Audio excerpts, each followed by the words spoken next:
Hello everyone, welcome to part 3. This is Devang. This is my Shadows of Brimstone unboxing at GenCon 2014.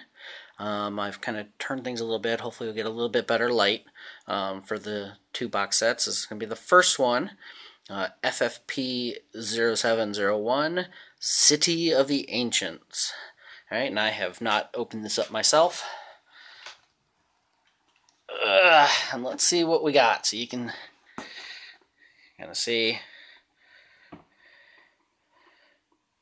Awesome art as usual. All right, what have we got in here? We have an adventure book, pretty thick. I don't think table of contents is gonna be anything. Obviously can't go through the whole thing, but lots of stuff here. Very cool.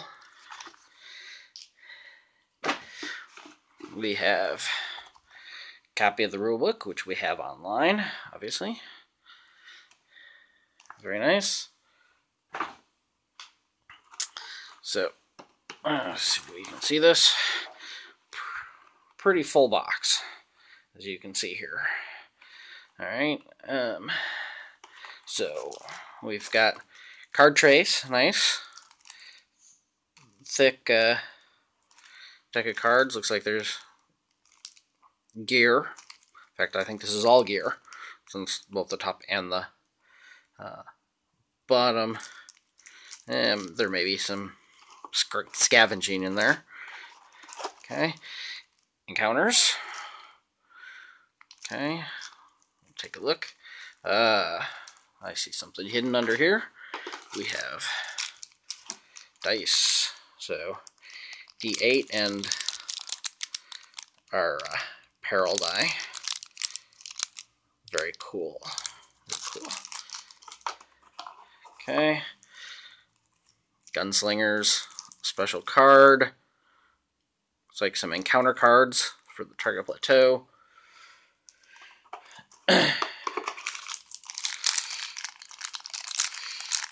Nice.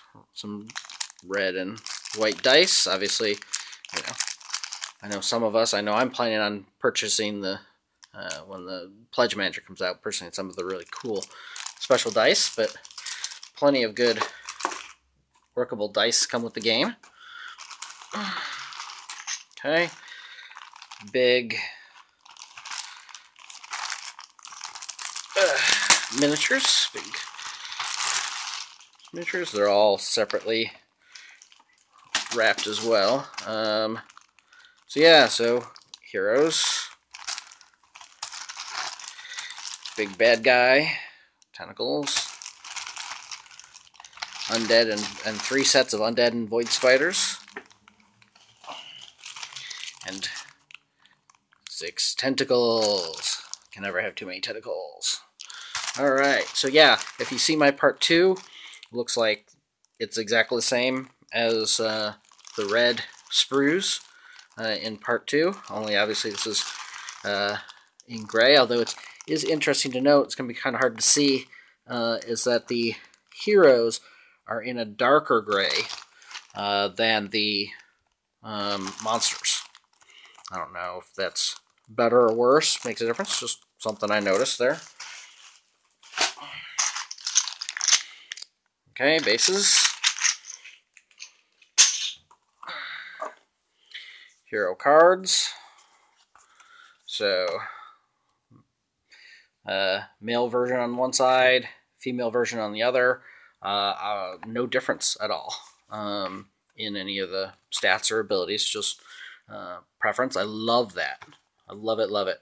I know my wife loves playing with female characters. So, just the simple fact, you know, we loved it in Robinson Crusoe, love it in this. You know, it's just that little detail about being able to have a male or female, you know, character. So we got piano player, bandita, U.S. Marshal, saloon girl, and gunslinger. in this set. So Bandito, Saloon Girl, U.S. Marshal, and Gunslinger, or Piano Player for the male side. Da, da, da. Okay, very cool. All right.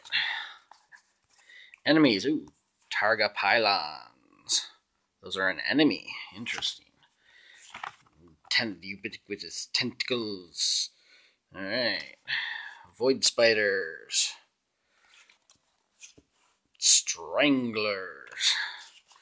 With their evil-looking maw.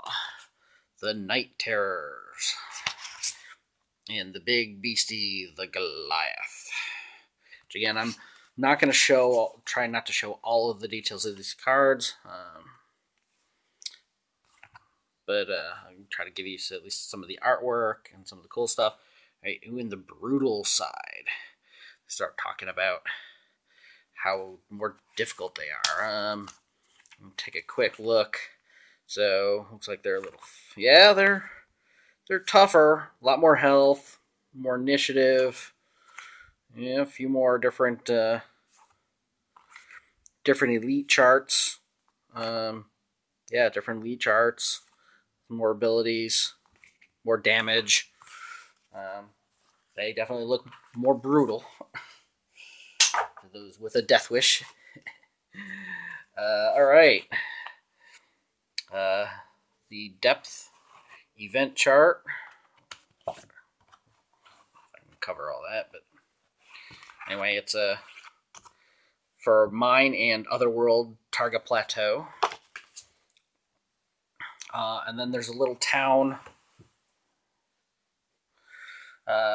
here, sort of a sheet with a doctor's office, a blacksmith, a campsite, which is sort of the free to stay, hang out, a hotel where you have to pay money.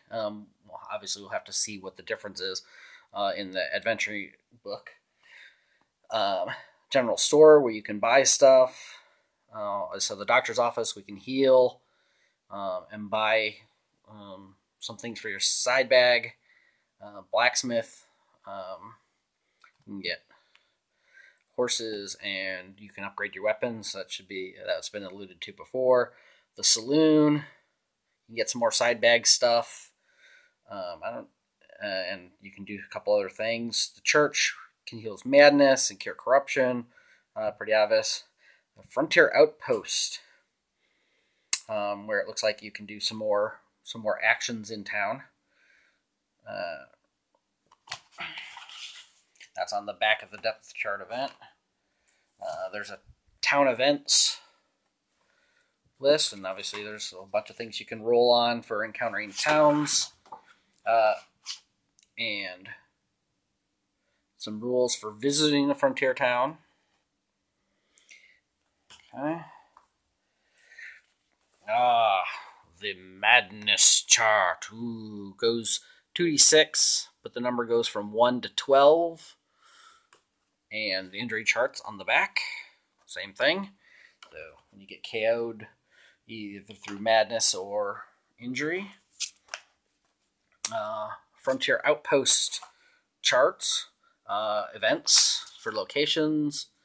Some more things for banking, training, purchasing items. So yeah, this is where you can purchase things at the trading post and pick up some basic weapons and items. Some clothing, some armor, some weapons, dynamite, things like that. And that's at the Frontier Outpost, and then there's a let's see if I can cover that up here. Hold on. This will work. There's a general store chart for events, as well as items to purchase, and that's a huge, big list of things to purchase at the general store.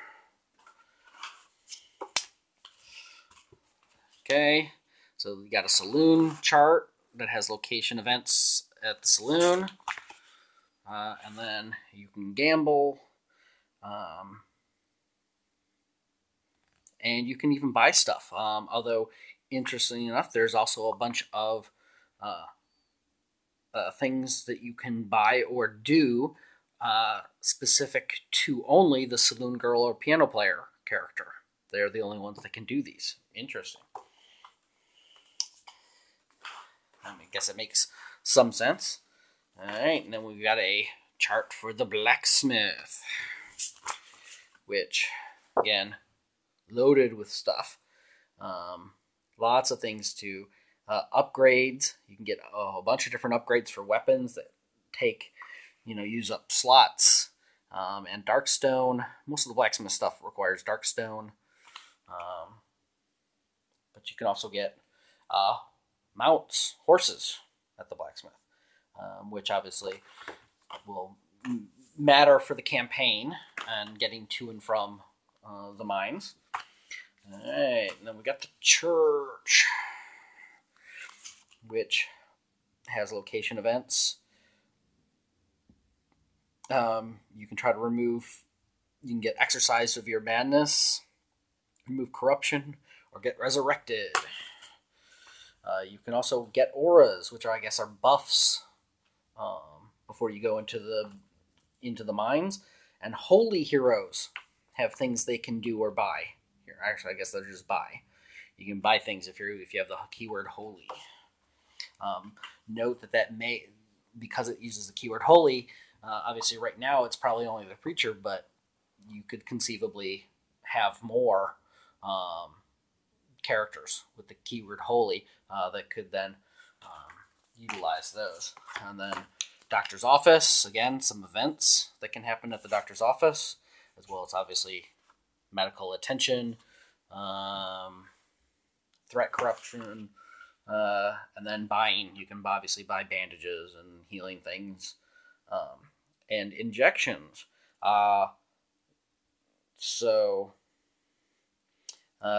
Which are kind of buffs for you. So it's another way. So basically, these are more mundane kind of buffs. You're injected with something that buffs you up, whether it makes you move a little faster or makes you immune to poison, and that sort of thing. So cool. So each of the town locations has their own event chart, and this big sheet that has all the things that they can buy, and that's actually kind of cool that they're these separate sheets.